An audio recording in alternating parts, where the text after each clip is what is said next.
So, let's go on. Perhaps you do not yet fully realize just what holding a grievance does to your mind. So we understand now, look, we buy into these laws, we've limited ourselves to a body. Now what does it do to our minds? It seems to split you off from your source, from God, and make you unlike him. It makes you believe that he is like what you think you have become, for no one can conceive of his creator as unlike himself. And that goes back to, I've said this so many times, what Voltaire said in the Enlightenment period. He said, God created man in his own image, and man returned the compliment. You know, we are like God, but God is not like us. That's what the Course says. We are like God, but God is not like us. Do you see what I'm saying? Okay. We are the truth that he is, but he is not the ego, body, rule of death that we have made ourselves into. And we've made ourselves into because we see some value in fear, and we see some value in holding grievances, and we see some value in attack. And so it says, because we do, we will see our Creator as like us. We cannot help but. And so the more angry we are, the more justified we believe in God punishing us, God putting us through the ropes, and everything else that's going on in life.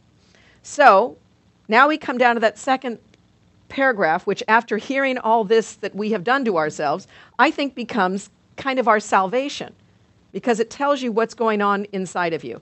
Shut off from your true self because of this thought you've made in your mind, which remains aware of its likeness to its creator. So this true self that's in you, that always knows its oneness with God, that love is its essence, seems to sleep. Your self seems to sleep, while the part of your mind that weaves illusions in its sleep appears to be awake.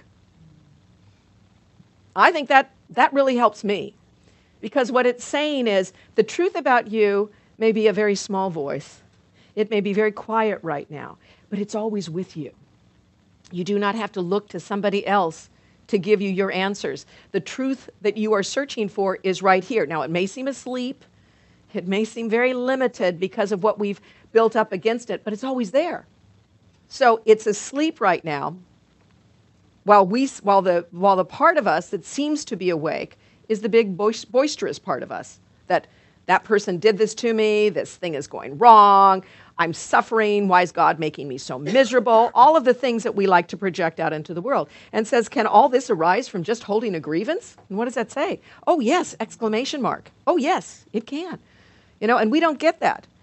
But that is because we look at ourselves and say, we're not very powerful. Well, we are so powerful because we've made a world unlike our reality. And we've believed in it. And we've believed in it for a very long time, that it has become the world in which we live instead of the reality where we truly belong. For he who holds grievances denies that he was created by love, and now his creator has become fearful to him in his dream of hate. Who can dream of hatred and not fear God?